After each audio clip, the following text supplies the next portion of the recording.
अल्हम्दुलिल्लाहि रब्बिल आलमीन वस्सलातु वस्सलामु अला सय्यिदिल मुरसलीन व अला आलिहि व अज़वाजिहि व ज़ुर्रिय्यतिहि अजमईन। नाज़रीन मुकर्रम, अस्सलामु अलैकुम व रहमतुल्लाहि व बरकातुहू। आज एक अहम मौजू के साथ आपकी खिदमत में हाजिर हुए हैं। आज का हमारा मौजू है कि क्या ज़मीन साकिन है? Is the earth stationery?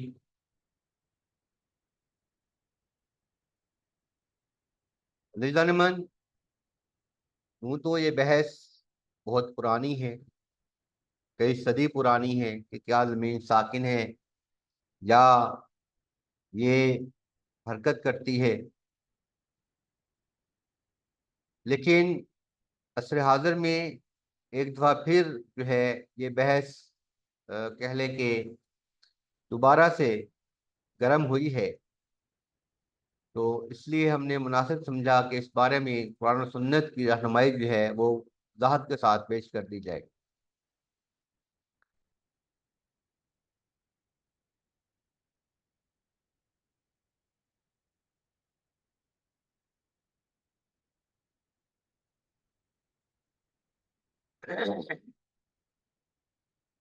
नाजरीन, कायनात के हवाले से जदीद दौर में जो नज़रिया, यानी हमारी कायनात से मुराद यहाँ पे हमारी यानी जो हमारा लोकल यूनिवर्स है जिसमें हम रहते हैं, यानी सोलर सिस्टम जिसे जदीद जुबान में कहा जाता है, निज़ाम शमसी। इसके हवाले से जो नज़रिया असर हाज़िर में मगरबी माहिरीन फल्कियात के नज़दीक काबिल कबूल है, या जिस नज़रिए को वो फ़रोग देते हैं, जिस नज़रिए की वो तालीम देते हैं, जो नज़रिया स्कूल्स में, कॉलेज में, यूनिवर्सिटीज़ में पढ़ाया जाता है, वो है हेलियोसेंट्रिक मॉडल।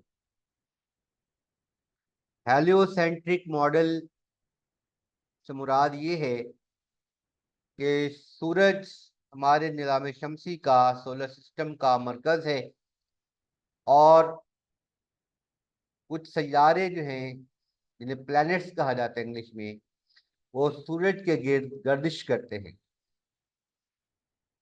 हेलियोसेंट्रिक मॉडल के मुताबिक ज़मीन भी एक सैयारा है, प्लैनेट है, और वो भी बाकी प्लैनेट्स की तरह के साथ सूरज के गिर्द रिवॉल्व करता है, घूमता है, गर्दिश करता है। इस थ्योरी को या इस मॉडल को, इस नज़रिए को हेलियोसेंट्रिक मॉडल कहते हैं, जिसे उर्दू में हम सूरज मरकजी नज़रिया कह सकते हैं। ये नज़रिया मुनज़्ज़म तौर पर 16वीं सदी में निकोलस कोपरनिकस ने पेश किया था। निकोलस कोपरनिकस, अगर ये कहा जाता है कि एक यूनानी फलसफी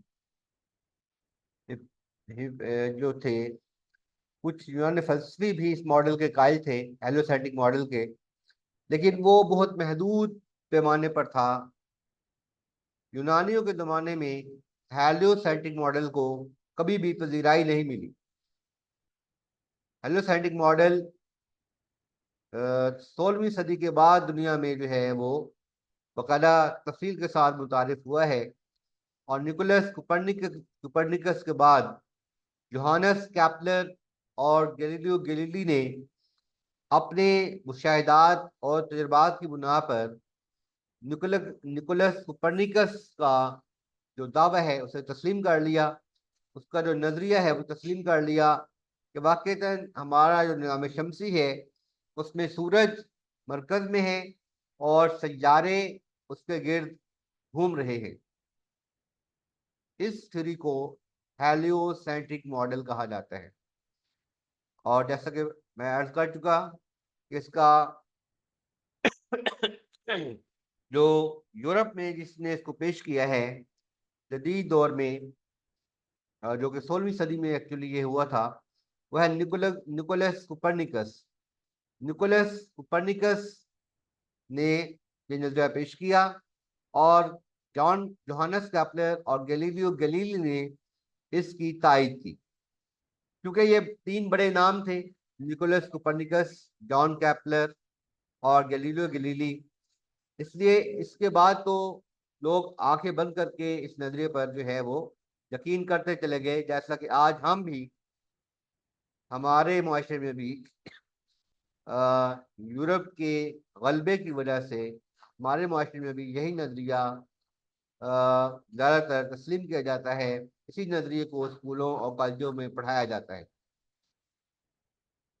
तो इसके मुकाबले में जो दूसरा नजरिया है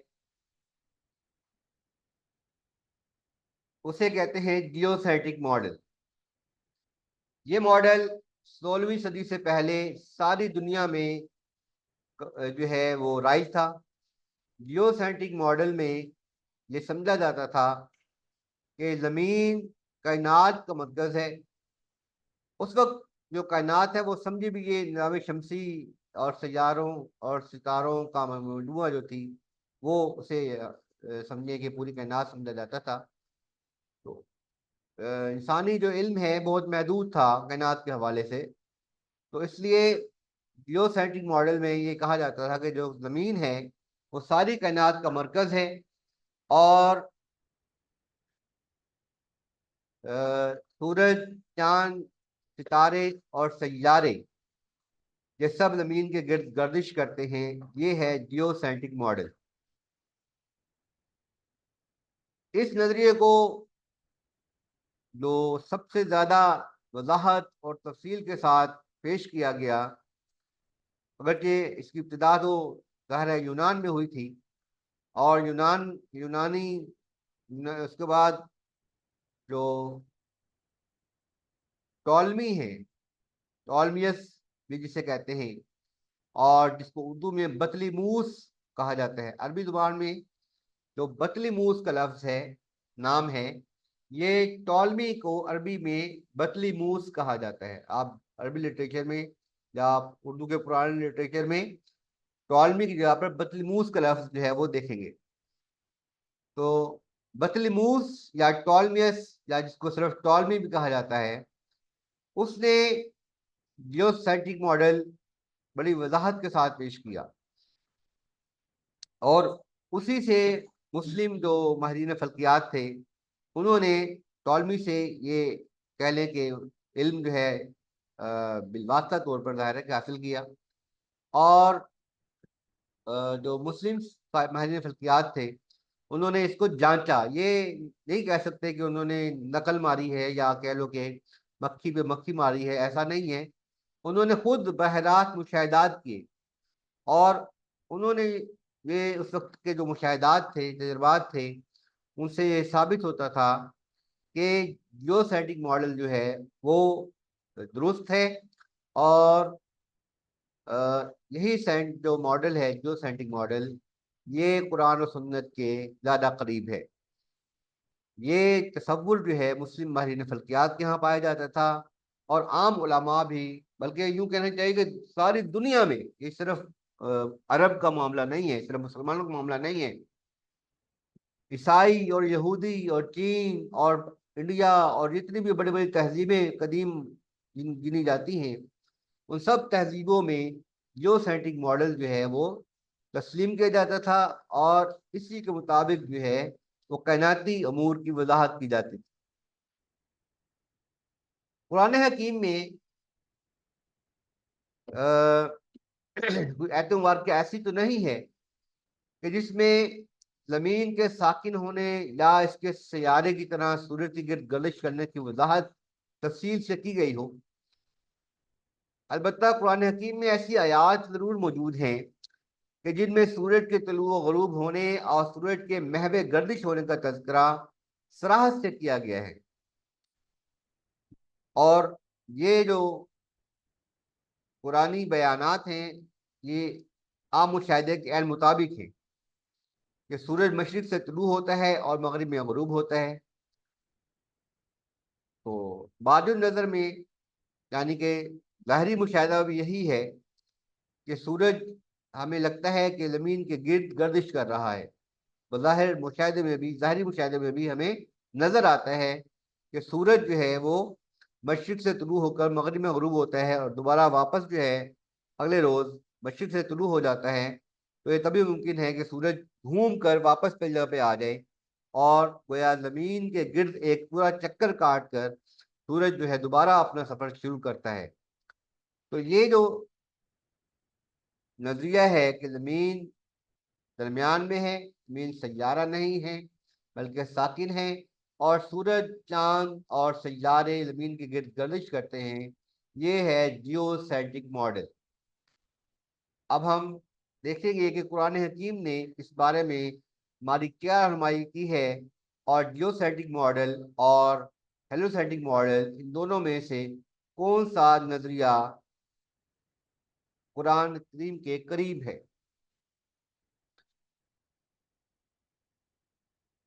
कुरान हकीम में बीसियों आयात ऐसी हैं, एक दो नहीं, बीसियों, कि जिनमें सूरज और चांद के बारे में ये वजाहत की गई है, वजाहत के साथ कहा गया है कि वो गर्दिश करते हैं, दौड़ते हैं, तेज रफ्तारी के साथ हरकत करते हैं।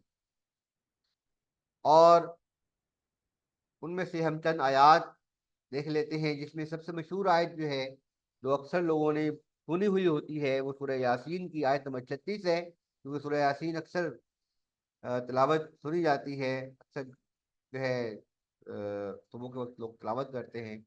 तो ये आयत बार बार नज़र से गुजरी हुई होती है। इस हवाले से मैं पहले ये आयत आपको सुना दूँ कि सूरह यासीन की जो आयत नंबर 36-37 है, कि अल्लाह ताला फरमाते हैं, वशम्सु तजरी लिमुस्तक़र्रिन लहा ज़ालिका तक़दीरुल अज़ीज़िल अलीम वल क़मर क़द्दरनाहु मनाज़िला हत्ता आद कल उर्जूनिल क़दीम लश्शम्सु यंबग़ी लहा अन तुदरिकल क़मर वलल लैलु साबिक़ुन नहार वकुल्लुन फ़ी फ़लकिन यस्बहून।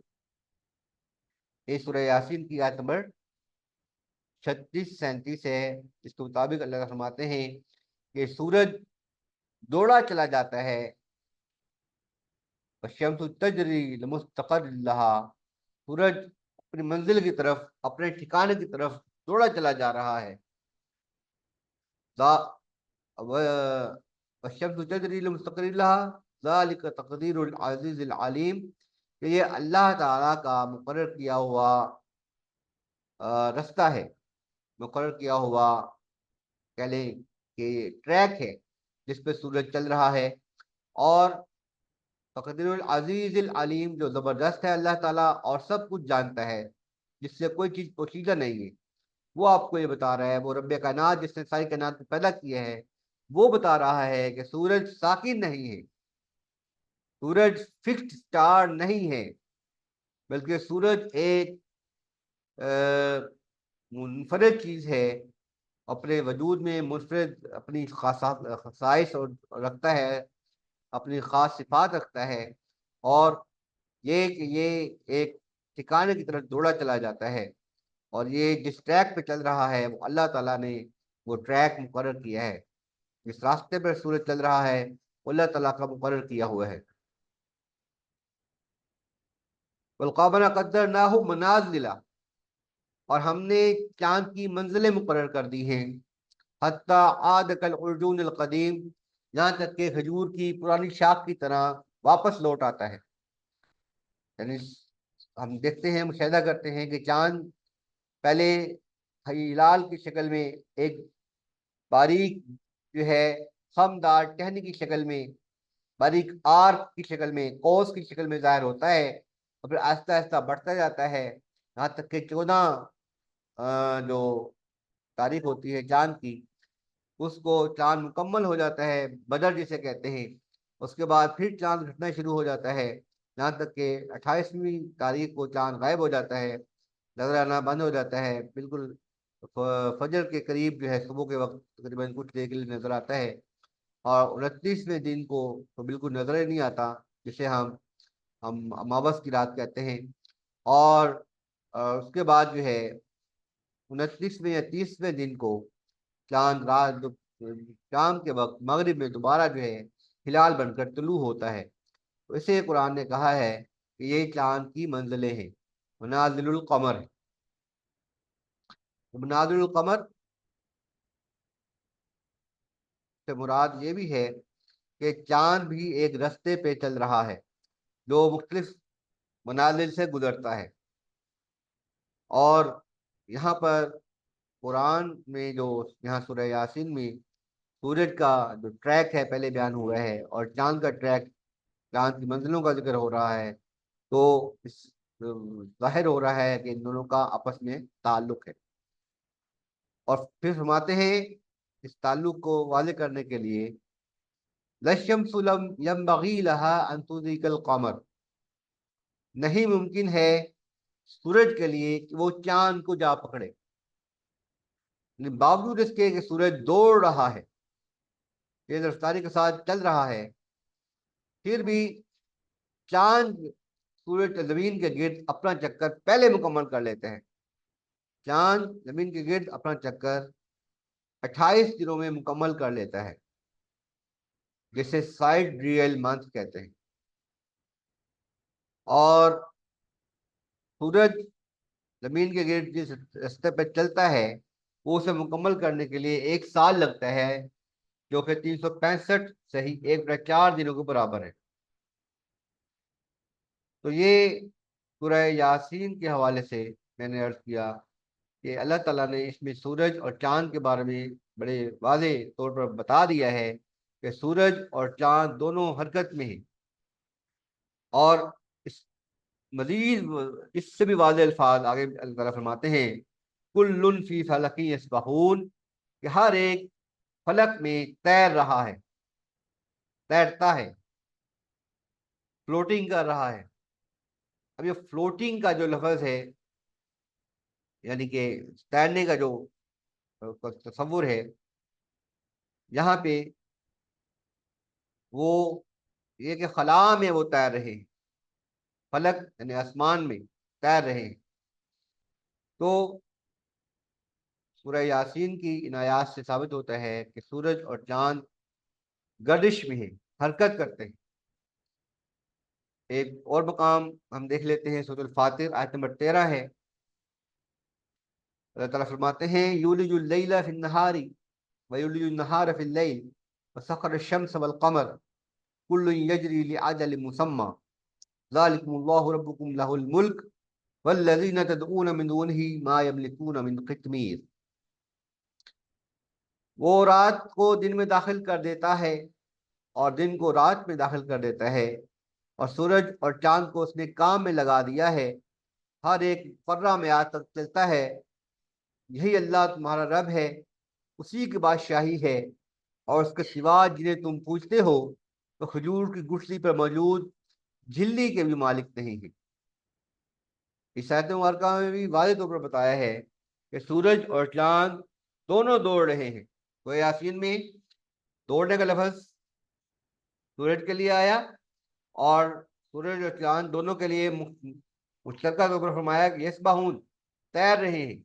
और यहाँ पर सूरज और चांद दोनों के लिए लफ्ज़ यजरी लिअजल मुसम्मा, कि दौड़ रहे हैं एक मियाद मुकर्रर तक के लिए, यानी एक मुकर्रर वक्त तक के लिए ये दौड़ते रहेंगे, जब तक अल्लाह का हुक्म रहेगा ये दौड़ते रहेंगे, यानी क़यामत तक। तो ये आयत भी साबित करती है कि सूरज और चांद दोनों हरकत में हैं, दोनों महव गर्दिश हैं। और इनकी ये गर्दिश जो है, इसका मतलब ये है कि सूरज जो है वो कोई फिक्स्ड स्टार नहीं है। सूरज कोई स्टेशनरी नहीं है, साकिन नहीं है, बल्कि हरकत पजीर है।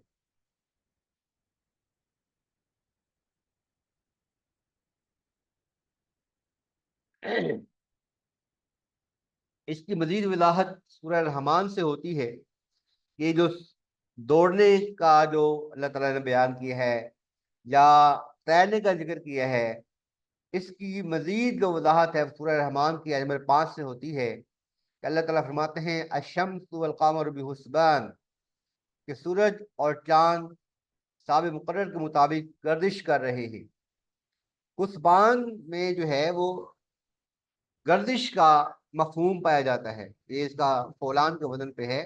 और इसमें जो मफहूम है वो गर्दिश का है। यानी महज हरकत का नहीं है बल्कि गर्दिश का है, जिसे हम ऑर्बिटल मोशन कहते हैं।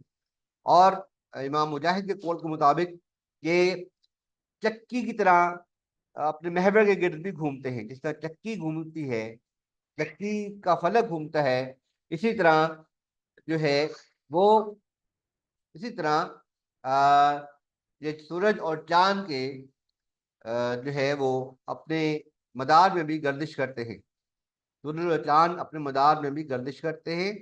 तो ये जो मदारों में इनकी गर्दिश है, ये ऑर्बिटल मोशन है। तो कुरान से हमें मालूम हो गया कि सूरज और चांद दोनों गर्दिश कर रहे हैं। मुशाहिदा भी यही है हमारा, लेकिन कुरान से इसकी तायद भी हो गई कि सूरज और चांद जो है वो महवे गर्दिश है। तफसीर कुर्तुबी में सूरह रहमान की इसी आयत की तफसीर में मज़कूर है, कौल इब्न अब्बास व क़तादा व अबू मालिक अय्यु यजरियान बिहिसाबिन फी मनाजिलिन ला यादुनहा ला यादुवानहा। ये सैयदना अब्दुल्लाह बिन अब्बास अलैहिस्सलाम, इमाम कतादा रहमहुल्लाह और इमाम अबू मालिक रहमहुल्लाह ने फरमाया कि यहाँ हुस्बान से मुराद ये है कि सूरज और चांद दोनों एक हिसाब मुकर्रर के मुताबिक मनाजिलुल कमर में महवे गर्दिश हैं और इन मनाजिल से तजावुज नहीं करते। वो जो हमने बात शुरू की थी कि सूरह यासीन से, कि वहाँ अल्लाह ताला ने फरमाया कि हमने चांद की मंजिलें मुकर्रर फरमा दी हैं, और ये चांद की जो मंजिलें हैं मनाजिलुल कमर हैं, इसमें सूरज भी गर्दिश करता है। यानी नजर आता है ऐसे कि वो इसी रास्ते पर चल रहा है, और चांद भी इसी रास्ते पर चलता है। इस रास्ते को दायरतुल बुरूज कहते हैं, या मनाजिलुल कमर भी कहते हैं, या मनाजिल शम्सो कमर भी कहते हैं, जिनको हम लूनर मेंशंस भी कहा जो है वो कह सकते हैं।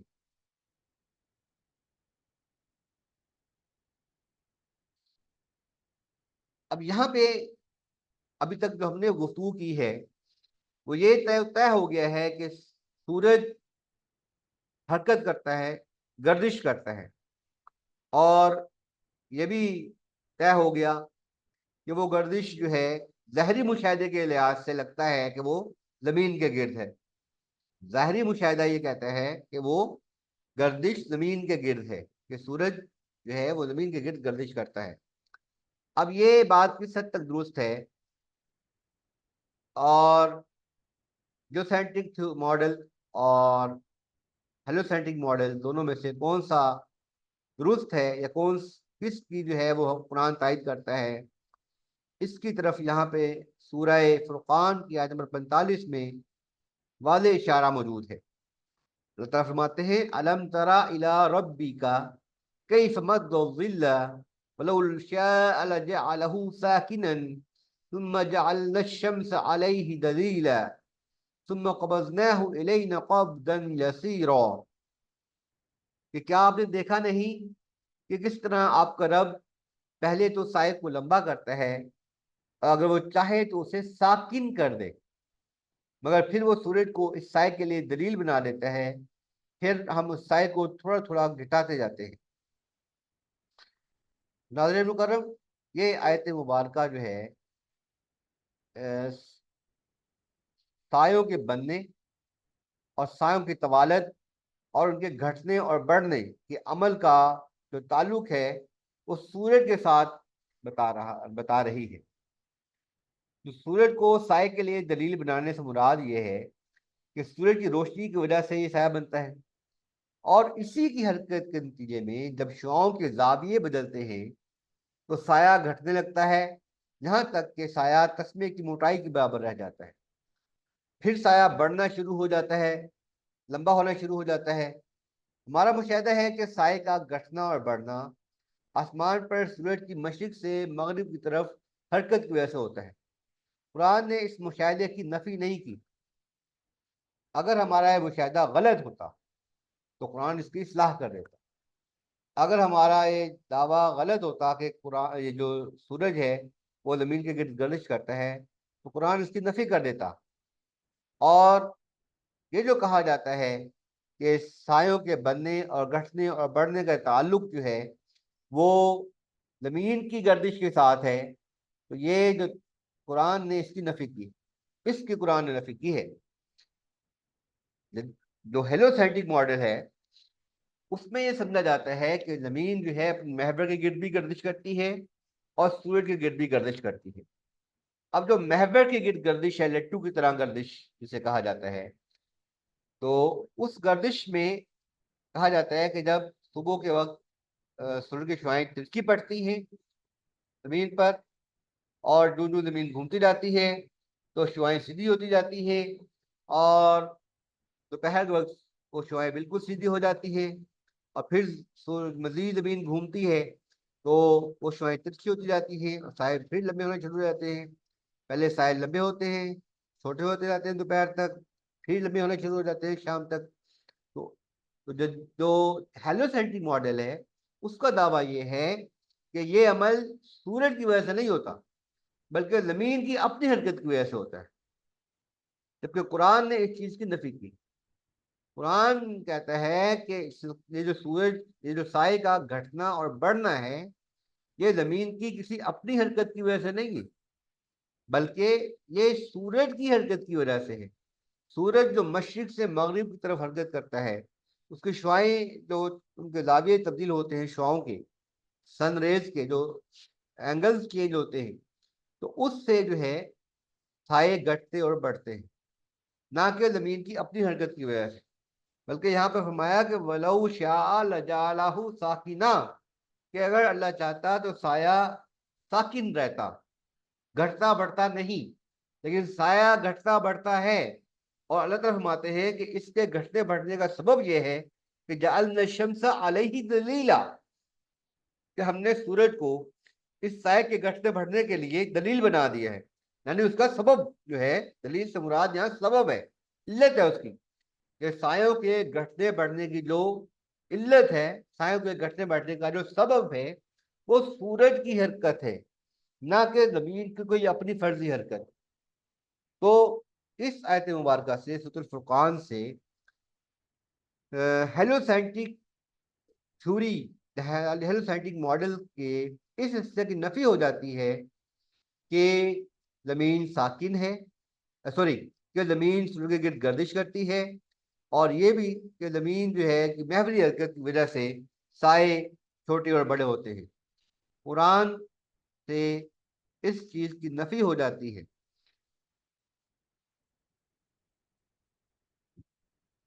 तो ये नहायत गौर तलब बात है कि कुरान ने वाज़ेह तौर पर सूरज जमीन की महवरी हरकत की भी जो है नफी की है। और अगर जमीन की जो सूर्य के गिर्द गर्दिश है, या इसकी वाज़ेह तौर पर नफी तो नहीं मिलती हमें, लेकिन क्योंकि उस कुरान उसकी जिद की तस्दीक करता है। वो जिद उसकी ये है कि सूरज जो है वो मशरिक से तुलू होता है और मगरिब में गुरूब होता है, और अगले दिन फिर घूम कर वापस आ जाता है उसी जगह पे जहाँ पहले था। और कुरान की इन जो आयात हैं उनकी वजाहत रसूल अकरम सल्लल्लाहु अलैहि वसल्लम ने अपने इरशादात से कर दी है। इसलिए हमें इस बारे में कोई शक व शुबा नहीं रहता कि सूरज जमीन के गिर्द गर्दिश करता है। इसकी वजाहत सही बुखारी की हदीस नंबर 3199 से हो जाती है।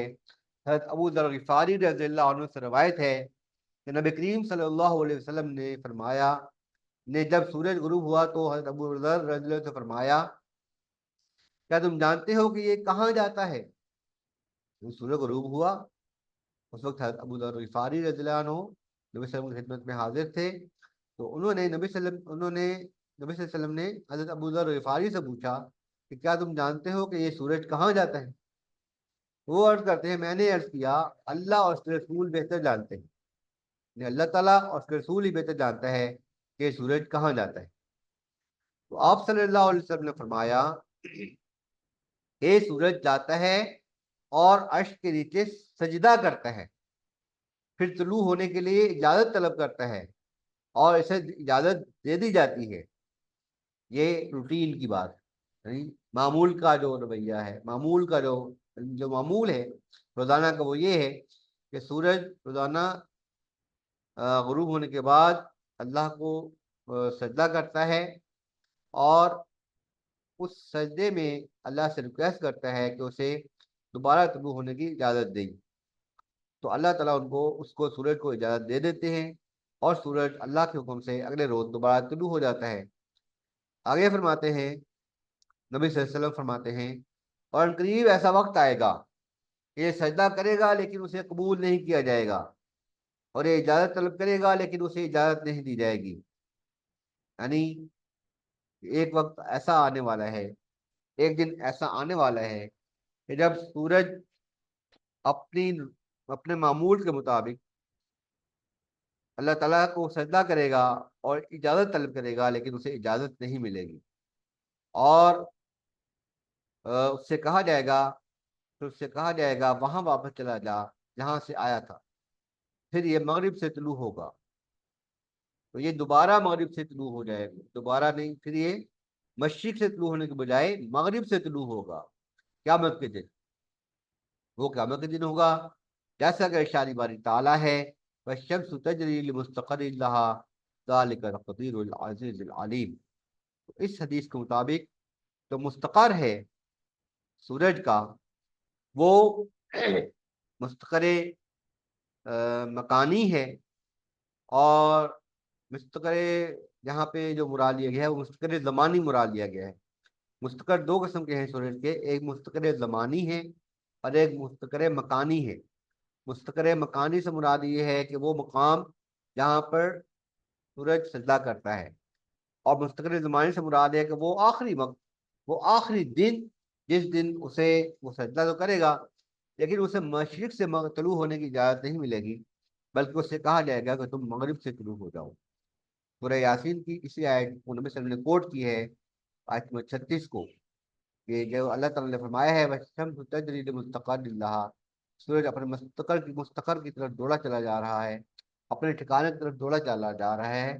तो वो उसका जो मुस्तकर ज़मानी है वो क़यामत का दिन है। इमाम इब्न कसीर रहमतुल्लाह अलैह की तफसीर, इब्न कसीर जो है बहुत मशहूर तफसीर है, दावल है उम्मत में, और तकरीबन हर दीनी लाइब्रेरी में मौजूद होती है। तो इमाम इब्न कसीर रहमतुल्लाह अलैह जो है वो सूरह यासीन की आयत नंबर 36 की तफसीर में सूरज के सजदे की वजाहत करते हुए फरमाते हैं, इन्नल मुराद मुस्तक़र्रुल मकानी, कि इस मुस्तकर से मुराद मुस्तकर मकानी है।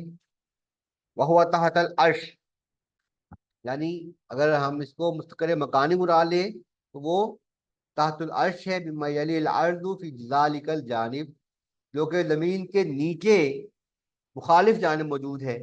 वह यह ऐनमा कानत फाहिया तहतुल अर्श। और इमाम इब्न कसीर फरमाते हैं कि सूरज कहीं भी होता है तो अर्श के नीचे ही होता है।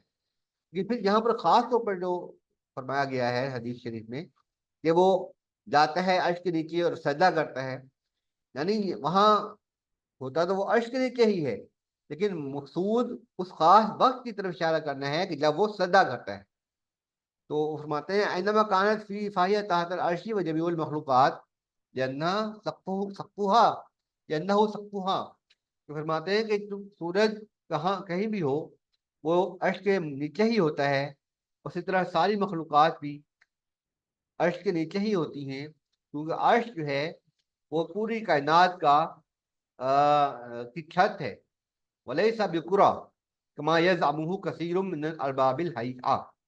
और ये पूरा की शक्ल में नहीं है, चांद जो है वो पूरा फुटबॉल की शक्ल में नहीं है, बल्कि फुटबॉल की शक्ल में नहीं है, जैसा कि ये ज़ौम है, ख्याल है अरबाब हैत का, यानी जो इल्म फल्कियात, पुराने इल्म फल्कियात की बात कर रहे हैं। जो इल्म फल्कियात के पुराने माहिरीन थे, यूनानी माहिरीन, वो ख्याल करते थे कि जो या बाद जो उनके असल के मातहत जो मुसलमान माहिरीन फल्कियात थे बाद, वो भी ख्याल करते थे कि जो गुम्बद जो अर्श है वो एक पूरे की शक्ल में है, एक फुटबॉल की मानद है। तो वो फरमाते हैं कि वन्नमा हुआ कुब्बतु ज़ाता कवाइम तहमलुहुल मलाइका। हालांकि जो जो अर्श है वो एक गुम्बद की शक्ल में है, कुब्बे की शक्ल में है, जिसके पाए हैं और उसको मलाइका उठाए हुए हैं। ये इमाम इब्न कसीर रहमतुल्लाह की राय है। वह फौकुल आलम मिम्मा यली रऊसुन नास, और जो अर्श है वो आलम के ऊपर है, यानी सारी दुनिया से सबसे ऊपर है। जन्नत और दोजख से भी ऊपर है, जन्नत से भी, जन्नत फिरदौस से भी ऊपर है। हदीस में तज़किरा है इसका कि जो अर्श इलाही है वो जन्नत के फिरदौस से भी ऊपर है, और उससे कंदीलें लटक रही हैं, जहाँ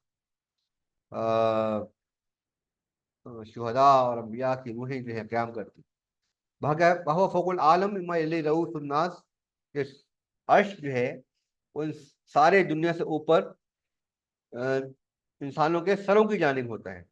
फशम्सु इज़ा कानत फी कुब्बतिल फलक वक्त ज़हीरा तकूनु अक़रबु मा तकूनु मिनल अर्श, कि जब सूरज हमारे ऐन सरों के ऊपर दोहर के वक्त होता है, दोपहर के वक्त होता है, ऐन सरों के ऊपर, तो उस वक्त उस कुब्बा में, उस गुंबद में वो सबसे बुलंदी पर होता है। जैसे हम कहते हैं कि उसका आल्टीट्यूड सबसे ज्यादा होता है उस वक्त, एंड दोपहर के वक्त सूरज का आल्टीट्यूड या इर्तफा सबसे ज्यादा होता है। उस वक्त वो फरमाते हैं तकूना अकरबु मा तकूनु मिनल अर्श, उस वक्त वो अर्श से सबसे ज्यादा करीब होता है सूरज। फजदारत फी फलकिह रौब इला मुकाबलति हाज़ल मकामी, और जब सूरज उस मकाम के मुकाबले में, उसके मुकाबिल मकाम पे आता है, जो उसका मद्दे मुकाबिल है, उसका जो कह लो कि अपोजिट मकाम है, जो कि जमीन के नीचे है, वह वक्त निस्फुल लैल, और वो रात के वक्त वहां पर पहुंचता है। यानी दोहर दोहर के वक्त तो वो सर पे है, और एन उसके 12 घंटे बाद रात के वक्त जो है, निस्फ लैल के वक्त, आधी रात के वक्त, वो जमीन के नीचे चला जाता है। सारत अब आदमा तकून मिनल अर्श, तो उस वक्त वो अर्श से सबसे दूर होता है। हदीस,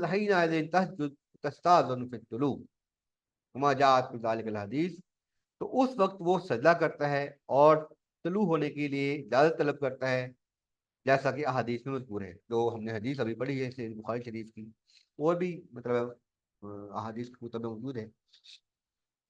तो सही बुखारी का हवाला हमने इसलिए दिया है ताकि ये कंफर्म हो जाए कि ये हदीस मुस्तनद हदीस है, सही हदीस है, इसमें कोई झोल नहीं है, कोई कमजोरी नहीं है। तो बाहर क्या है, इमाम इब्न कसीर रहमतुल्लाह अलैह की इस वजाहत से पता चलता है कि सूरज के सज्जे से क्या मुराद है, और ये कि जो उलमा थे, हमारे मुफस्सरीन थे, वो यही मानते थे कि सूरज जो है वो जमीन के गिर्द गर्दिश करता है। पहले वो दोहर के वक्त नुक्ता रास पे होता है, यानी हाईएस्ट जो उसका अल्टीट्यूड है वहां पे होता है, जैसे हम इर्तफा कहते हैं उसका।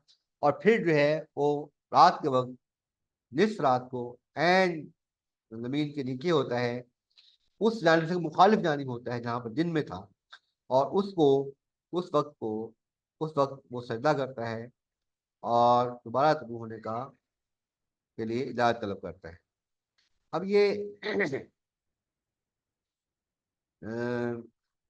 इसमें बहस बड़े तफसीली हैं आगे, कि चूंकि ज़मीन तो एक पूरा है, और जो जब ये यहाँ पर कौन से वक्त का और कौन से मकाम का जो है वो दोहर का वक्त मुराद है। तो यहाँ पर हमें ये समझ लेना चाहिए कि जो हिजाज है, यानी मक्का और मदीना का जो इलाका है, उस इलाके का टाइम जोन मुराद है।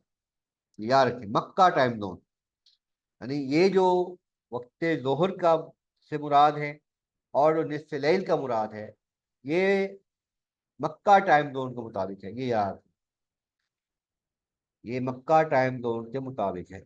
अगरचे हर लम्हा सूरज तुलू भी होता है और गुरूब भी होता है, कुछ इलाकों में तुलू हो रहा होता है, कुछ इलाकों में गुरूब हो रहा होता है, ये हर लम्हा हो रहा होता है, हर लम्हा। कुछ इलाकों से गुरूब हो रहा होता है, कुछ इलाकों में तुलू हो रहा होता है।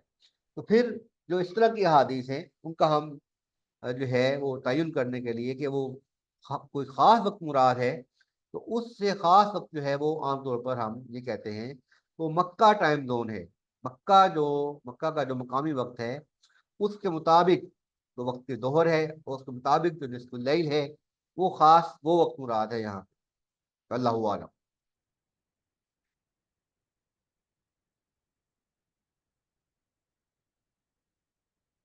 तो नाज़रीन, हमने देखा कि इमाम इब्न कसीर रहमतुल्लाह अलैह ने तफसीर की किताब में जो है वो कुरान सूरह यासीन की आयत 36 की वजाहत करते हुए वो हदीस से आगे तफसील से पेश की है उन्होंने। इस बयान के बाद आगे उन्होंने वो हदीस तफसील से बयान किए हैं जो हमने पहले जिक्र किए, जिसका हमने मुताला किया है। तो जमहूर मुफस्सरीन ने कुरानी आयात की तशरीह जियोसेंट्रिक मॉडल के मुताबिक की है, जिसमें सूरज को जमीन के गिर्द गर्दिश गर्दिश करता हुआ तस्लीम किया गया है। यानी इतना जियोसेंट्रिक मॉडल कि जिसमें सूरज को जमीन के गिर्द गर्दिश करता हुआ तस्लीम किया जाता है। इतनी बात तकरीबन तमाम जो मुफस्सरीन हैं और जो हमारे माहिरीन फल्कियात गुजरे हैं मुसलमानों के, वो सब इस चीज़ को तस्लीम करते थे कि सूरज जमीन के गिर्द गर्दिश करता है। अब आप आज तो जाहिर है कि जो अहले मगरिब का गलबा है और मगरबी तहजीब का गलबा है, तो इस वजह से हमें लगता है कि शायद वही सच है जो वो कह रहे हैं।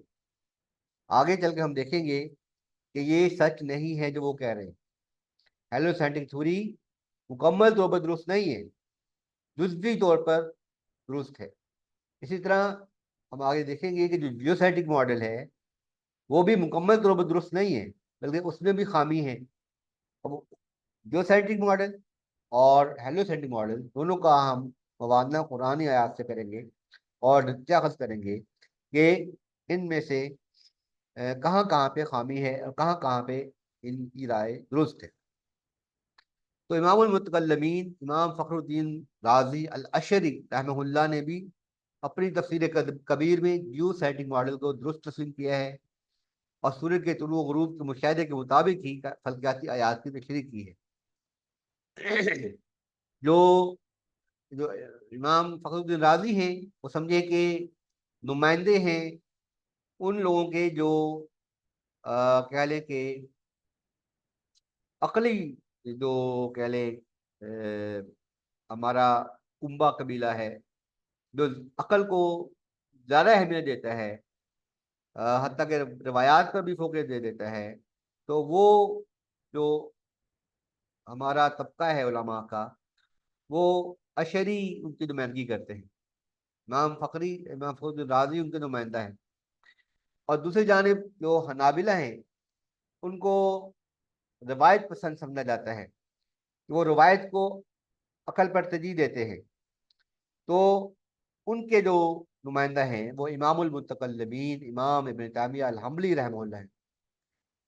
इनसे ज़्यादा जो है जो इल्मी बहस किए हैं मुतकल्लिमाना इल्मुल कलाम की है वजह से, जो अक्ली मुबाहस जिसको हम थियोलॉजी कहते हैं, अक्ली मुबाहस जो हनाबिला में से सबसे ज़्यादा तफसील के साथ बयान करने वाले, बल्कि शायद यूँ कहना चाहिए कि सबसे ज़्यादा तफसील से बयान करने वाले इस मुस्लिम आलिम जो हैं वो इमाम इब्न तैमिया अल हम्बली रहमहुल्लाह वो हैं। इमाम इब्न तैमिया अल हम्बली रहमहुल्लाह ने भी जो साइंटिफिक मॉडल के मुताबिक कराती अमूर पर बहस की थी। उन्होंने भी जो साइंटिफिक मॉडल को दुरुस्त तस्लीम करके कराती अमूर को बयान किया है। तो आ, हम जो है इस पर तफसील से मजीद गुफ्तगू करेंगे। तो हमने सूरह यासीन की आयत के हवाले से नाज़िल शम्स व कमर का जिक्र किया था, उसको थोड़ा सा समझना जरूरी है कि ये आप देख सकते हैं कि ये जो सुर्ख लाइन में यहाँ पे इस तस्वीर में आपको दायरा नजर आ रहा है, ये असल में बैजवी रास्ता है। और इस बैजवी रास्ते पर हमने दिखाया है कि सूरज जो है वो गर्दिश कर रहा है। यानी दूसरे लफ्जों में इस सूरज का मदार है और ये इस मदार के मरकज में जमीन है। सूरज के इस मदार के मरकज में जमीन है। जब हम जमीन से देखते हैं सूरज या चांद की हरकत को, अब रात को तो चूंकि सितारे नजर नहीं आते, लेकिन ये कि हिसाबी तौर पर ये देखा जा सकता है कि कौन से जाविये पर सूरज मौजूद है। यानी जो आप इस वक्त देख रहे हैं, आपके सामने तस्वीर है, ये दायरतुल बुरूज की तस्वीर है। इसे जोडियक भी कहते हैं और एक्लिप्टिक भी कहते हैं। और इसी को दूसरे लफ्ज़ों में मनाजिल शम्स कमर कहा जाता है या मनाजिल कमर कहा जाता है।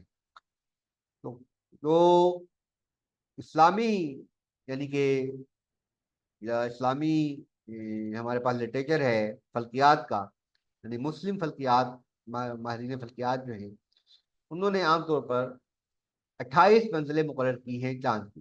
यानी जो हमने पहले गुफ्तगू की है कि असल में चांद जो है वो 28 दिनों में एक चक्कर पूरा कर लेते हैं। तो इसलिए माहिरीन फल्कियात ने चांद की 28 मंजिलें मुकर्रर की हैं। इन 28 मंजिलों को बुरूज कहा जाता है या मनाजिल कमर कहा जाता है। इनको दूसरे लोगों में बुरूज भी कहा जाता है। बुर्ज जो है कुरान में वाज़ेह है कि यहाँ बुरूज से हमारे मुराद वो स्टार्स नहीं है जो कि किस्मत का, जिनको मालिक माना जाता है दौर जदीद में और कदीम दौर में भी समझा जाता है वाहम परस्त जो है तहजीबों में। तो इस्लाम ने यह वाज़ेह कर दिया है कि सितारों का किस्मत से कोई ताल्लुक नहीं है, यानी सितारे इंसानों की किस्मत को कंट्रोल नहीं करते। बहरकैफ इस बहस से कतई नजर ये कुरान ने जो नुमाया सितारे हैं उनको बुर्ज का लफ्ज़ इस्तेमाल किया, उसके लिए बुर्ज का लफ्ज़ इस्तेमाल किया है जिसकी जमा है बुरूज। तो सूरह बुरूज में भी इसका तज़किरा है और दूसरे मकाम पर भी इसका तज़किरा है बुरूज का। तो बुरूज से मुराद नुमाया सितारे हैं, गियर्ड स्टार्स हैं, बड़े बड़े सितारे हैं। और जो आमतौर पर जिनके बारे में जब तफसील से हम स्टडी करते हैं, गहराई में जाकर स्टडी करते हैं, खासतौर पर जब जदीद दौर में उनके बारे में तहकीक की गई है, तो ये बात सामने आई है कि असल में वो जो बुर्ज होते हैं वो एक से ज़्यादा सितारों का मजमुआ होते हैं। एक से ज़्यादा सितारों का मजमुआ थे जिनको एक सितारा समझा जाता था किसी ज़माने में। मिसाल के तौर पर सूरज सितारा, उसको आमतौर पर एक सितारा समझा जाता है। लेकिन जदीद दौर में पता चला है तहकीक से, जो मुशाहिदात हुए हैं दूरबीनों से, तो उससे पता चला कि असल में सितारा जो सुरैया सितारा है वो भी 7-8 सितारों का एक झुरमट है। लेकिन चूंकि वो सितारे बहुत करीब करीब हैं और खाली आंख से देखने से ऐसा लगता है कि वो एक ही सितारा है, रोशन सितारा, सुरैया सितारा। तो ये क्लाइडेस जिसे कहते हैं इंग्लिश में। तो भाग्य ये जो आपको यहाँ पे सफेद रंग के जो है डॉट्स नजर आ रहे हैं, ये सितारे, ये सारे सितारे हैं, यानी बुरूज हैं। और इनको जो आप देख रहे हैं कि सबज लाइनों के जरिए आपस में मिलाया गया है। तो ये जो सबज लाइनें के जरिए मिला के जो शक्लें बन रही हैं, ये वो जोडियक है, वो 12 बुर्ज है जो कि यूनानियों ने पहले कुछ और फिर रूमियों ने खास तौर पर उनको तजवीज़ दी कि उन्होंने 28 जो मंजिलें मुकर्रर थी। बतलमूस ने भी 28 मंजिल मुकर्रर की थी, टॉलमी जो था उसने भी 28 मंजिलें बताई थी। अगर ये सारे सारे उसने गिनवाए थे जो इसमें आते हैं, लेकिन ये कि उसने कहा कि 28 मंजिलें हम मान लेते हैं। और उनके नाम भी फल्कियात की किताबों में मौजूद हैं। अलबतानी की किताब जो ज़ैदुल साबई है उसमें उसका तज़किरा मौजूद है। अलमुजस्सी जो कि टॉलमी किताब है उसमें उसका तज़किरा, उन सितारों का नाम मौजूद है। और हमारे जो फुक़हा हैं उन्होंने भी इसका तज़किरा किया है, मुफस्सिरीन ने भी इन सितारों के नाम गिनवाए हैं। तो हमारी जो वेबसाइट है ISSP.edu.pk, अगर आप वहाँ जाके मनाज़िलुल क़मर, इंग्लिश में मनाज़िलुल क़मर लिख के सर्च करें तो एक पूरा डिटेल के साथ आपके सामने वो मजमून आ जाएगा जिसमें हमने उन सारे सितारों की तफसील दी है और उनके बारे में पूरी डिटेल जो है बताई है कि वो कौन कौन से सितारे हैं 28, कौन कौन से मंजिलें हैं 28, और कब कब जो है सूरज या चांद जो है कौन से दिन कहाँ होता है। ये सारी तफसीलात हमने उस मजमून में अपने में बयान कर दी है। ISSP.edu.pk हमारी वेबसाइट है, वहाँ पे हमारा ये मजमून मनाजिलुल कमर के नाम से या लूनर मेंशंस के नाम से सर्च कर लें आप, तब भी आपको ये मजमून मिल जाएगा। बरकैफ ये यहाँ पे हमने दिखाया है सूरज को, कि सूरज जो है सुर्ख रास्ते पर जो है सुर्ख मदार पे, ये सुर्ख लाइन नजर आ रही है, इस सूरज को मदार ज़ाहिर किया गया है यहाँ पे। ये असल में चांद का रास्ता है और सूरज जो है यहाँ पे होता नहीं है। ये समझ ले बात को, सूरज और चांद के मदार में बहुत ज़्यादा फर्क है। चांद करीब है और सूरज बहुत दूर है ज़मीन से चांद के मुकाबले में। तो चांद और सूरज का मदार एक ही नहीं है। लेकिन जब हम मुशाहिदा करते हैं ज़मीन से तो हमें ऐसा लगता है कि सूरज और चांद एक ही रास्ते पर दौड़ रहे हैं।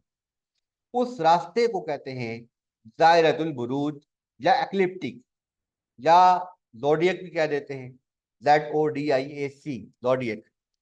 तो इनाम में सब इसलिए बता रहा हूँ ताकि आपको तहकीक करने में आसानी रहे। तो मुनाजिल शम्स व कमर ये वो रास्ता है जिस पर मुशाहिदा हमने किया है कि सूरज और चांद बाकायदा ज़मीन के गिर्द, जहाँ देख रहे हैं कि दरमियान में हमने ज़मीन दिखाई है, वो ज़मीन के गिर्द गर्दिश करते हैं। और ये वो रास्ता है जिस पर सूरज और चांद चलते हुए महसूस होते हैं। चांद तो यकीनी तौर पर इसी रास्ते पर चलता है, सूरज चलता जरा फासले पे है, लेकिन रास्ता यही होता है। वो रास्ते से मुराद प्लेन यही होता है। इसी प्लेन पे, इसी मुस्तवी पर वो भी चलता है। जिस मुस्तवी में चांद का रास्ता है, उसी मुस्तवी में सूरज का रास्ता है।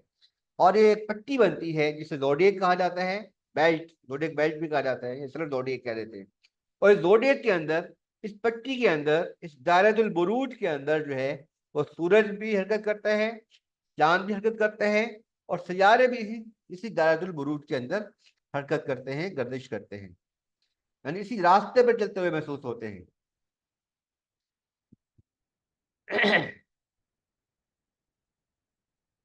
अब हम देखते हैं कि जमीन को अल्लाह ताला ने एक मुनफरद हैसियत जो है वो अता की है। जमीन का जब हम काबुल करते हैं दूसरे सैयारों के साथ, हमें वाज़ तौर पर नजर आता है कि जमीन कोई आम चीज नहीं है, कोई आम वो जो है वो कह लो कि जिर्म नहीं है, आम बॉडी नहीं है, बल्कि जमीन एक खास कह लें मकाम है। और कुरान और हदीस के नसूस से मिलने वाले कभी इशारात रहनुमाई करते हैं कि सूरज और चांद जमीन के गिर्द गर्दिश करते हैं। दूसरे लफ्जों में जमीन कोई सैयारा नहीं है। यानी ये जो हेलियोसेंट्रिक मॉडल में फर्ज कर लिया गया है कि जमीन भी एक सैयारा है, ये गलत है। जमीन सैयारा नहीं है, प्लैनेट नहीं है, बल्कि जमीन तो एक जामिद शय है जो साकिन है। बल्कि जमीन एक मुनफरिद हैसियत रखती है। ये मालूम है कि जमीन जिंदगी की वो सूरत जिसका हम जमीन पर अपनी आंखों से मुशाहिदा करते हैं, वो सिर्फ जमीन पर ही पाई जाती है। माहिर फल्कियात की सर कोशिशों के बावजूद कायनात के दूसरे किसी गोशे में इस मुशाहिदाती जिंदगी का कोई सुराग नहीं मिल सका। यानी ये जिंदगी जिसे हम सेलुलर लाइफ कहते हैं, सेलुलर लाइफ, ये जिंदगी और कहीं भी दरियाफ्त नहीं हो सकती। मलाइका और जिन्नात भी ये शऊर मखलूक़ात हैं, मगर वो हमारे हवास की रसाई से बाहर हैं। यानी वो मुशाहिदाती जिंदगी नहीं है, वो नाकाबिल मुशाहिदा है, गैर मरई है, हमारे लिए गैर मरई है, इनविजिबल है। कायनात के दूसरे गोशों में या गैर मरई मखलूक़ात तो मौजूद हैं, मगर काबिल मुशाहिदा खलियाती जिंदगी कहीं और पाई नहीं जाती। आज तक इसका कोई सुराग नहीं लगाया जा सका। जमीन की मुस्बत हैसियत कुरान से भी साबित होती है। यानी ये तो है ना, हमारे मुशाहिदात हैं, कुरान से भी साबित होता है कि जमीन एक मुनफरिद मकाम रखती है। कुरान में जिन मकामात पर सैयदना आदम अलैहिस्सलाम की तख्लीक, मलाइका से उनके मुकालमे और इनके ज़मीन पर मबूस किए जाने की तफसीलात बयान की गई हैं, उन आयात में वाज़ेह इशारात मौजूद हैं कि इंसानी ज़िंदगी के लिए जिन लवाजमात की ज़रूरत है वो सिर्फ ज़मीन पर मुहैया किए गए हैं। साथ में सूरह यासीन सॉरी सूरह बकरा की आयत है कि हुवल्लज़ी खलक़ लकुम मा फिल अर्ज़ि जमीआ, कि उसने जो कुछ ज़मीन में है वो तुम्हारे लिए पैदा किए हैं, यानी इंसानों के लिए ज़मीन पर लवाजमात फराहम किए हैं।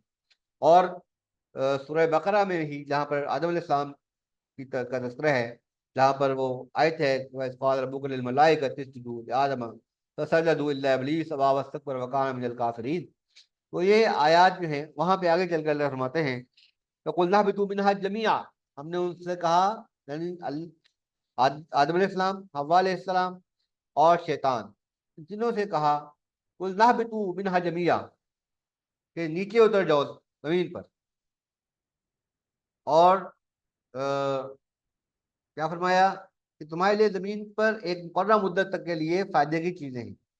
यानी तुम्हारे लिए जमीन पर एक हमने मुकर्रर किए है, रहने का जो मुकाम है वो जमीन को मुकर्रर मुकर्रर किए हैं। जैसा कि एक दूसरे मुकाम पर भी आयत इशारा जो है इशारे बारी ताला है कि हमने जमीन को करार की जगह जो है बनाया है। जमीन ही वो जगह है जहाँ पर इंसान रह सकता है। जमीन के सिवा कोई और सैयारा अल्लाह ने ऐसा बनाया ही नहीं है कि वहां पर इंसानी जिंदगी जो है वो आसानी के साथ पनप सके, आसानी के साथ रह सके वहां पे इंसान। किसी भी सैयारे पर खास तौर पर पानी और ऑक्सीजन तो सिर्फ जमीन पर ही पाए जाते हैं। जदीद तरीन खलाई तहकीकात से भी कुरान के निशानात की तस्दीक होती है। किसी भी सैयारे पर आज तक पानी या ऑक्सीजन दरियाफ्त नहीं हो सकती। निज़ाम शमसी में मौजूद सैयारे तो इंसान कब का खंगाल चुका है। अब तो नहायत दूर दराज सैयारों का भी मुशाहिदा मुमकिन है, मगर इन दूर दराज सैयारों को, जिनको एक्सो प्लैनेट्स कहा जाता है, उन पर भी जिंदगी की कोई शाइबा नहीं मिला, उन पर भी जिंदगी का कोई सुराग नहीं मिला। जिससे कुरान के इस दावा की तायद होती है कि सिर्फ ज़मीन ही नहीं इंसानों को रहने के काबिल है। ये ऐसी खासियत है जो ज़मीन को कायनात के तमाम सितारों और सैयारों से मुमताज़ कर देती है। तो ज़मीन कोई मामूली जगह नहीं है। ये अल्लाह ताला ने अपने अम्बिया को इसी ज़मीन पर मबूस फरमाया है। और इमामुल अम्बिया हज़रत मोहम्मद मुस्तफ़ा सल्लल्लाहु अलैहि वसल्लम, जो कि वजह कायनात हैं, जिनकी खातिर अल्लाह ताला ने सारी कायनात को तख्लीक फरमाया है, वो भी अल्लाह ताला ने ज़मीन पर मबूस फरमाए हैं और क़यामत तक वो ज़मीन पर ही जो है रहेंगे। अपनी कब्र मुबारक में वो हयात हैं। हमारा अकीदा है कि नबी अकरम सल्लल्लाहु अलैहि वसल्लम अपनी कब्र मुबारक में हयात हैं, ज़िंदगी गुजार रहे हैं। हाँ, वो ज़िंदगी बरज़खी है, इस दुनिया से ज़्यादा मुमताज़ है, इस दुनिया से ज़्यादा आला ज़िंदगी है, लेकिन ये कि हैं वो इसी दुनिया पर, उसी दुनिया में अपनी कब्र मुबारक में हयात हैं और क़यामत तक जो है वो इसी ज़मीन पर रहेंगे। तो अब ये ज़मीन को मामूली जगह नहीं है। इसी पर अल्लाह ताला ने अपना बैतुल्लाह खाना काबा जो है वो बनाया, जो कि बैतुल मामूर के ऐन नीचे है। और ये जो बैतुल्लाह शरीफ है, इसकी एनर्जी ऐसी है जो कि जदीद साइंसी तहकीकात भी जिस पर हो रही है कि इसकी एनर्जी की वजह से जो है ये हमारा जो निज़ाम है कायनात का वो कायम है। खास तौर पर जो हमारा ज़मीनी शिफ्ट से निज़ाम है, जिसको हम जियो सोलर सिस्टम कहते हैं। ये जो अल्लाह ताला के कुरान की मतलब है वज़ाहत से और मुशाहिदात से मिला के जो हम नतीजा निकालते हैं, उस पर अभी हम तफसील से बाद में बात करेंगे। बात रही कि जोहानस कैपलर के वज़ा करदा कवानीन की रूह से, यानी जोहानस कैपलर जो था उसने 3 कानून बनाए थे प्लैनेटरी मोशन के बारे में। एक तो उसने कहा कि जो सैयारे हैं उनके मदार बैज़वी है, सारे सैयारे मदार बैज़वी हैं। दूसरा उसने कहा था कि ज़मीन भी एक सैयारा है, ये पहले लॉ का हिस्सा समझा गया। दूसरा ये कि सैयारे जो हैं वो एरिया के, उसका उन्होंने सैयारों के एरिया के हवाले से जो है वो डिस्कस किया है, उसके मदारों के लिहाज से सैयारों के मदारों की जो कह ले कुल लंबाई है, लेंथ है, उस उसके बारे में है। और तीसरा हार्मनी के बारे में है, सैयारों की जो मदार है उनकी आपस में हमआहंगी के बारे में। तो ये कैपलर ने ये 3 कवानीन जो वज़ा किए थे, उनसे सैयारों की जो हरकत को दुरुस्त तरीके से समझने में मदद तो मिलती है। और ये भी कि सैयारे ज़मीन के गिर्द नहीं बल्कि सूरज के गिर्द गर्दिश करते हैं। उससे ये बात समझ में आती है कि सैयारे ज़मीन के गिर्द गर्दिश नहीं करते बल्कि सूरज के गिर्द गर्दिश करते हैं। तमाम उसने इस जो है मुशाहिदे की बुनियाद पर, अपने इन कवानीन की बुनियाद पर, ये निकोलस कोपरनिकस की तायद में ज़मीन को भी एक सैयारा तस्लीम कर लिया और दावा कर दिया कि ज़मीन भी सूरज के गिर्द गर्दिश करती है। यानी असल में यह कवानीन बुनियादी तौर पर किन के लिए हैं? सैयारों के लिए। और उन कवानीन की बुनियाद पर, उन कवानीन को सही मानते हुए, उन कवानीन को के साथ वो इतना मुतासर हुआ कि उसने कहा कि ज़मीन भी एक सैयारा है और वो भी निज़ाम शमसी में जो है सूर्य के गिर्द गर्दिश करती है। याद रखें कि आज तक किसी ने ज़मीन के सूर्य के गिर्द गर्दिश करने का बराह रास्त मुशाहिदा नहीं किया। हत्ता कि निकोलस कोपरनिकस, जोहानस कैपलर और गैलीलियो गैलीली, जिनको जिन दिनों को इन साइंसदानों को बाबा माना जाता है एस्ट्रोनॉमी का, एस्ट्रोनॉमी के ये बाबे हैं। इन्होंने किसी ने भी जमीन की सूर्य के गिर्द गर्दिश का बराह रास्त मुशाहिदा नहीं किया। सिर्फ अपने हिसाब किताब से उन्होंने अंदाजा लगाया है कि जमीन भी सूर्य के गिर्द गर्दिश करती होगी। यह असल में मफरूदा है। ये क्या है? साइंस की दुकान में इसको मफरूदा यानी कि हाइपोथेसिस कहते हैं। लेकिन बदकिस्मती से इसको इतना प्रोपोगेट किया गया है टेक्स्ट बुक्स के जरिए और मीडिया के जरिए, असल में टेक्स्ट बुक्स में इसको हिस्सा मतलब शामिल कर लिया गया, जिसकी वजह से ये समझा गया, लोग सारी दुनिया यही समझने लगी कि एक यही तस्वुर शायद दुरुस्त है, और ये भी समझने लगी कि शायद ये तस्वुर जो है कुछ साइंसी हकीकत है कि जिस तरह ये हकीकत सामने आ चुकी है कि ज़मीन गोल है, पूरे की शक्ल में है, ना कि फ्लैट नहीं है ज़मीन। ये एक हकीकत है और कुरान भी इस हकीकत को तस्लीम करता है। ये कह लो कि मुसल्लमा है, सबके नज़दीक मुसल्लमा है, और इसकी मतलब मुशाहिदात से इसकी तायद होती है। और जो खलाई तहकीकात हुई हैं उससे इसकी मज़ीद जो है वो वजाहत हो गई है, मज़ीद इसकी तायद हो गई है। लेकिन खलाई तहकीकात में तमाम तरक्की के बावजूद, जेम्स वेब टेलीस्कोप के बावजूद, हबल टेलीस्कोप के बावजूद, या प्रोब जो मिशन भेजे गए या दूसरे मिशन खलाई भेजे गए, उन सब की तहकीकात के बावजूद आज तक किसी ने भी किसी किसी खलाई सियारे में या किसी खलाई शटल में किसी खलानवर्द ने, किसी एस्ट्रोनॉट ने आज तक जमीन को सूरज के गिर्द घूमता हुआ नहीं देखा। जमीन का मुशाहिदा तो किया गया है कि हाँ ये जमीन है, गोल है, लेकिन ये कि जमीन सूरज के गिर्द गर्दिश कर रही है, ये मुशाहिदा आज तक जो है नहीं हुआ कहीं भी। इसकी इसके बारे में जो आज तक हम आपने वीडियोस देखी हैं जिनमें जमीन को सूरज के गिर्द गर्दिश करता हुआ दिखाया गया है, वो सब वीडियोस कंप्यूटर सिमुलेशन है, यानी कंप्यूटर पर वो बनाई गई है। वो कैमरे से नहीं फिल्माई गई, बल्कि कंप्यूटर पर बनाई गई हैं, जिनमें जमीन को सूरज के गिर्द गर्दिश करता हुआ दिखाया जाता है। इनमें से कोई भी वीडियो किसी खलाई शटल या मसनूई सियारे से नहीं फिल्माई गई। अगर कोई ऐसा दावा करता है तो वो बिल्कुल बेबुनियाद दावात करता है, इसकी कोई दलील नहीं।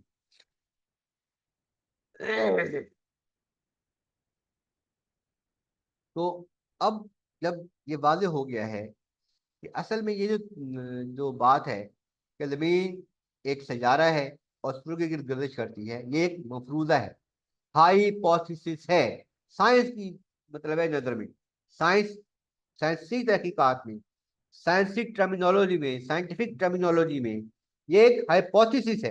अगर बहुत ज़्यादा हम इसको कह लेंगे, बढ़ा भी लें, थोड़ा मुबालगा आराई भी कर लें, तो उसको ज़्यादा से ज़्यादा एक थ्योरी कह सकते हैं, ज़्यादा से ज़्यादा एक थ्योरी कह सकते हैं, जो मतलब है जिसके गलत होने का उतना ही इम्कान है जितना उसके सही होने का इम्कान है। तो ये थ्योरी जो है, या ये नज़रिया जो है कि ज़मीन सूरज के गिर्द घूमती है, ये एक मफरूज़ा है, हाइपोथेसिस है, जिसकी तायीद किसी डायरेक्ट ऑब्जर्वेशन से नहीं होती। कोई भी ऐसी डायरेक्ट ऑब्जर्वेशन नहीं है जिससे साबित होता हो कि ज़मीन सूरज के गिर्द घूमती है। तो एक मफरूज़े की बुनियाद पर हम कुरान के बताए हुए असूल को कैसे चैलेंज कर सकते हैं? कुरान और सुन्नत में दो चीज़ वजाहत से बयान कर दी गई है कि सूरज ज़मीन के गिर्द गर्दिश करता है और ज़मीन गर्दिश नहीं करती। तो इस बात को हम तस्लीम क्यों ना करें, और इस कुरान की इस हकीकत को, कुरान में बयान की गई इस हकीकत को महज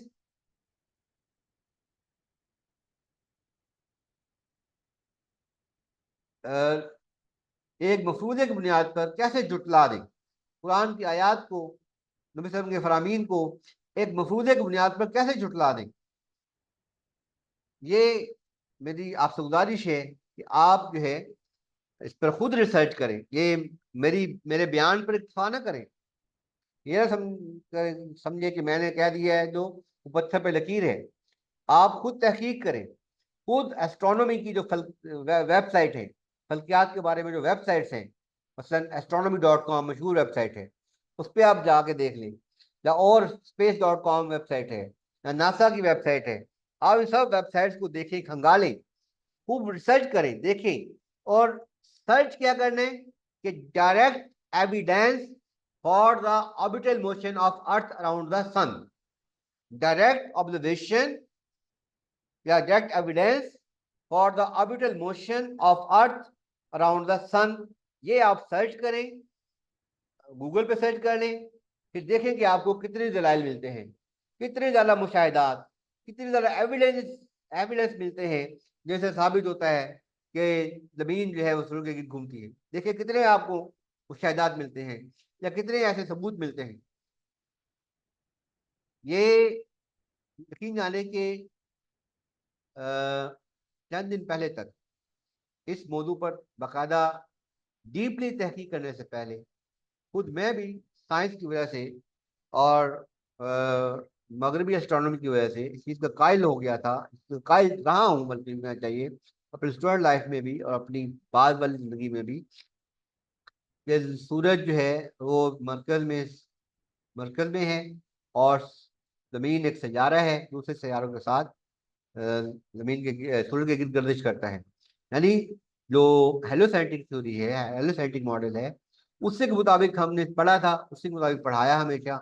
और उसको यानी उसकी वजह सिर्फ ये बनी कि हमने इस बारे में तहकीक ही नहीं। तो अल्हम्दुलिल्लाह जब मैंने इस बारे में डीपली तहकीक की है और वेबसाइट्स को खंगाला है, किताबों को खंगाला है और कुरान और हदीस के हवालों को असर नो इसकी जो है देखा है, तो ये बात मुझ पर वाज़ेह और रोशन की तरह आया हो गई है कि माहिरीन फल्कियात के पास ऐसी कोई दलील नहीं है जिससे वो साबित कर सकें कि वाक़तन ज़मीन सूरज के गिर्द घूमती है, जिससे वो ज़मीन की ऑर्बिटल मोशन साबित कर सके।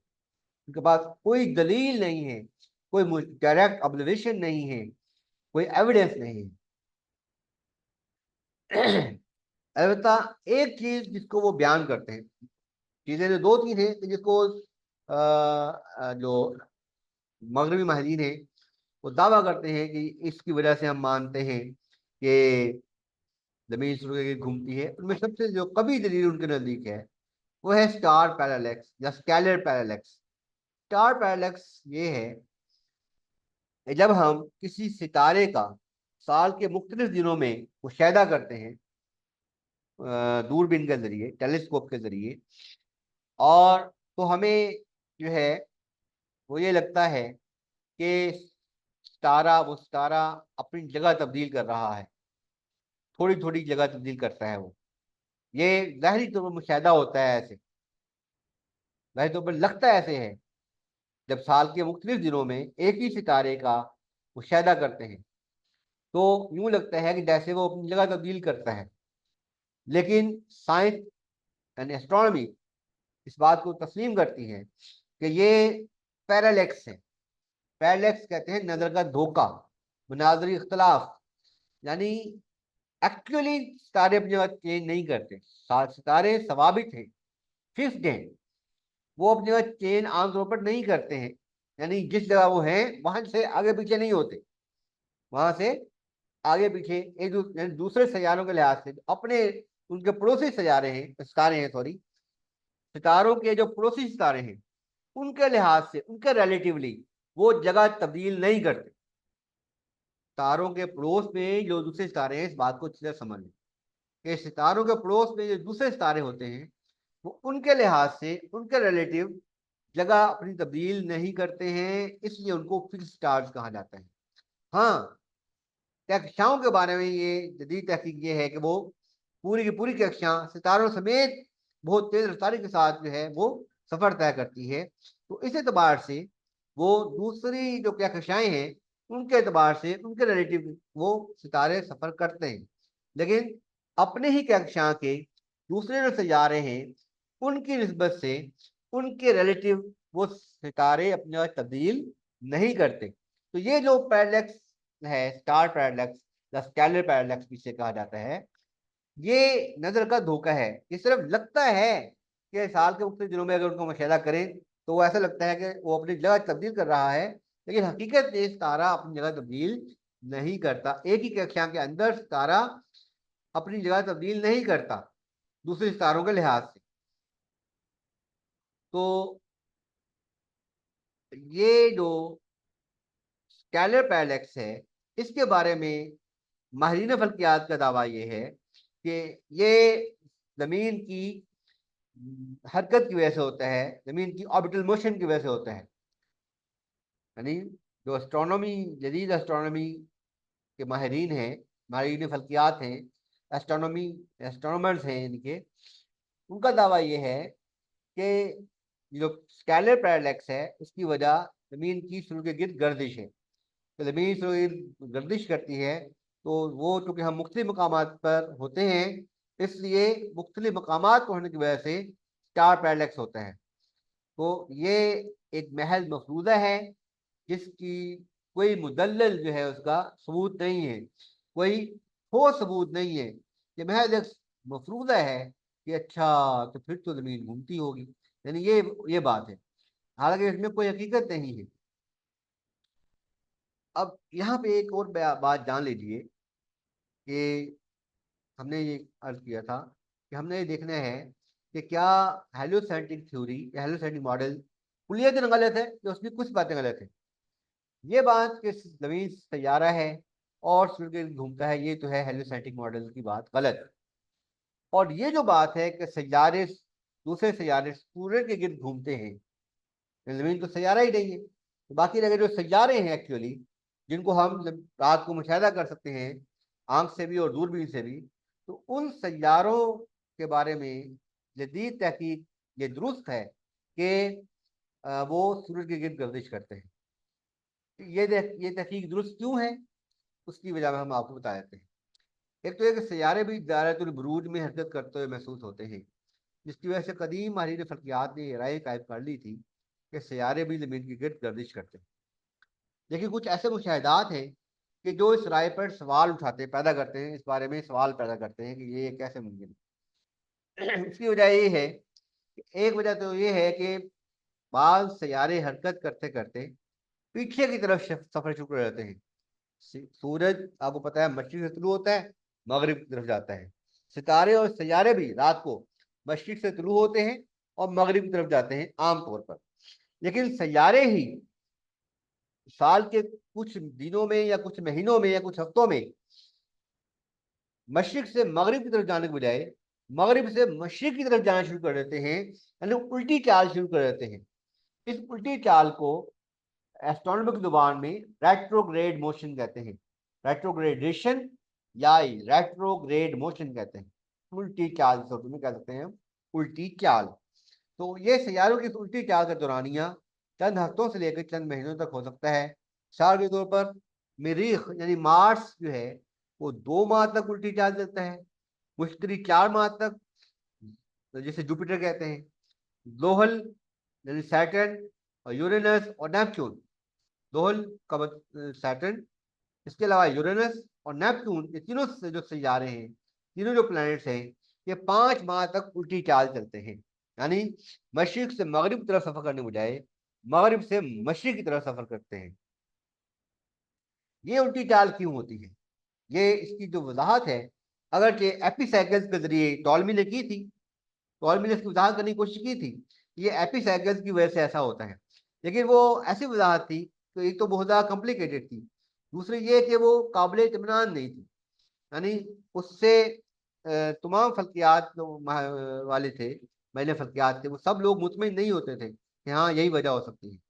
तो इस पर जब जॉन कैपलर ने रिसर्च की तो उसने ये देखा कि ये जो वजह उसकी ये है, ये सैयारे जो हैं जमीन के गिर्द गर्दिश नहीं कर रहे बल्कि सूरज के गिर्द गर्दिश कर रहे हैं।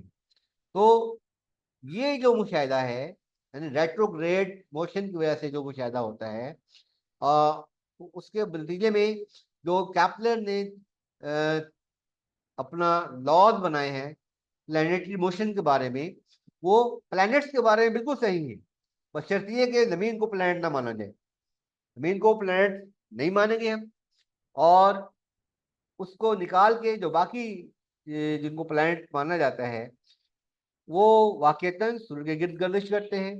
और जो रेट्रोग्रेड मोशन है वो इससे यही साबित होता है कि वो असल में जमीन के गर्दिश गर्दिश नहीं करते, तो जो उनकी उनकी उल्टी चाल होती है वो असल में वो मदार में दूसरी तरफ जा रहे होते हैं, इसलिए हमें ऐसा लगता है कि वो उल्टी चाल चल रहे हैं।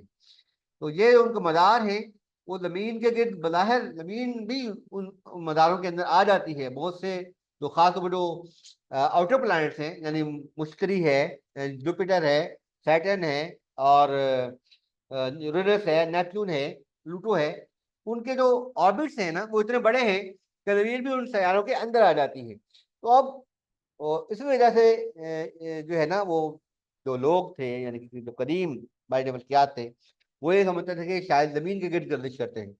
लेकिन वो जो रेट्रोग्रेड मोशन है उससे पता चलता है कि वो सूरज के गिर्द गर्दिश करते हैं, जमीन के गिर्द गर्दिश नहीं करते।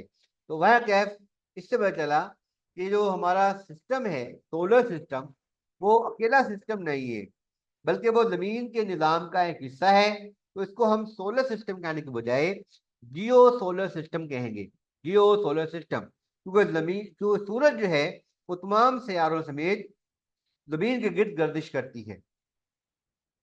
तो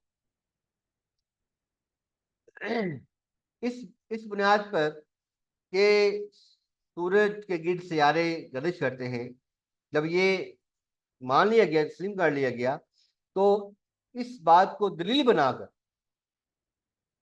जमीन को भी सियारा फर्ज कर लिया गया और ये लोगों को से तस्लीम करा लिया गया कि जमीन भी सूरज के गिर्द गर्दिश करती है, जबकि ये ऐसा है नहीं। तो इसकी कोई दलील वाज़ेह मौजूद नहीं है, कोई बराह रास्त मुशाहिदा ऐसा नहीं है, डायरेक्ट ऑब्जर्वेशन ऐसे नहीं है, कोई डायरेक्ट एक्सपेरिमेंट ऐसा नहीं है कि जिससे साबित हो सके कि ज़मीन भी सूरज के गिर्द घूमती है, कि ज़मीन भी एक प्लानट है। ये बात साबित नहीं हो सकती, नहीं हो सकी, या कम अज़ कम यूँ कह लें आज तक।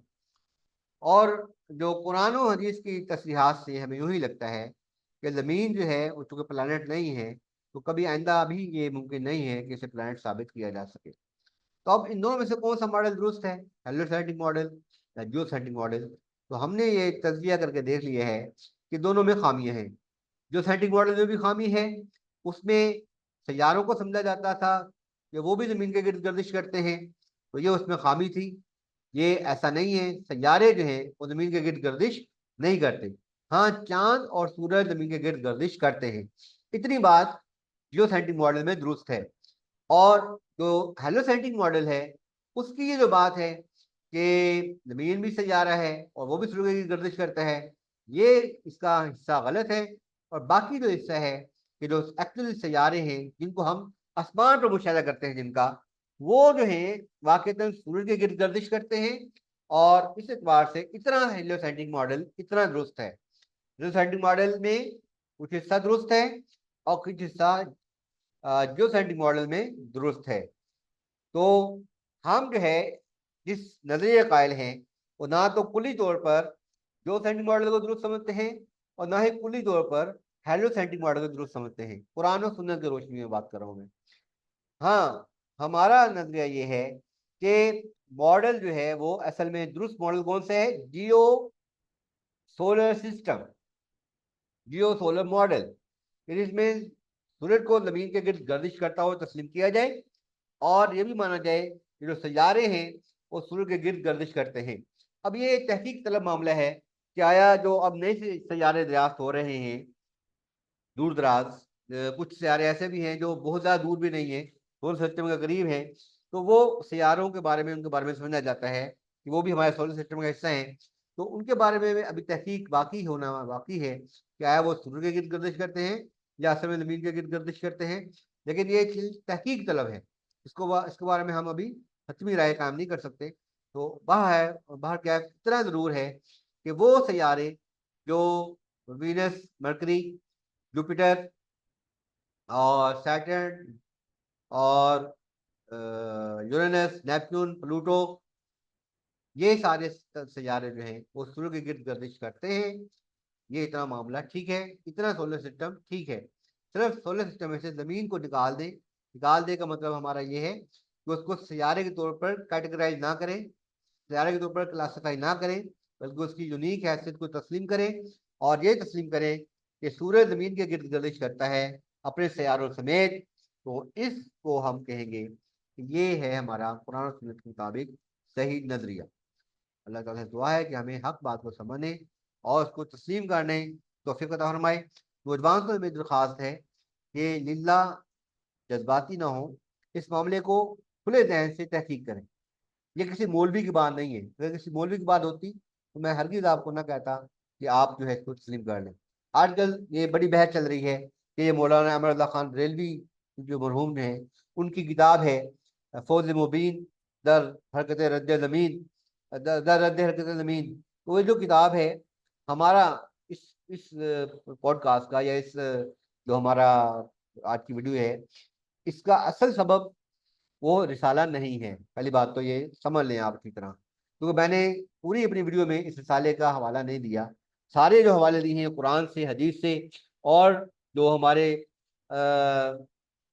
मुतकद्दमीन गुजरे हैं, जो हमारे जय्यद उलमा गुजरे हैं, अल जो अइम्मा मुफस्सिरीन गुजरे हैं, सारे हवाले मैंने उनके दिए हैं। इसमें मैंने कोई भी हवाला इनमें से अल्लामा अहमद खान बरेलवी मरहूम का नहीं दिया, तो इससे ये ना समझा लिया कि मैं उनकी हिदायत कर रहा हूँ। ये पहली बात तो ये कि उनकी जाती राय है भी नहीं।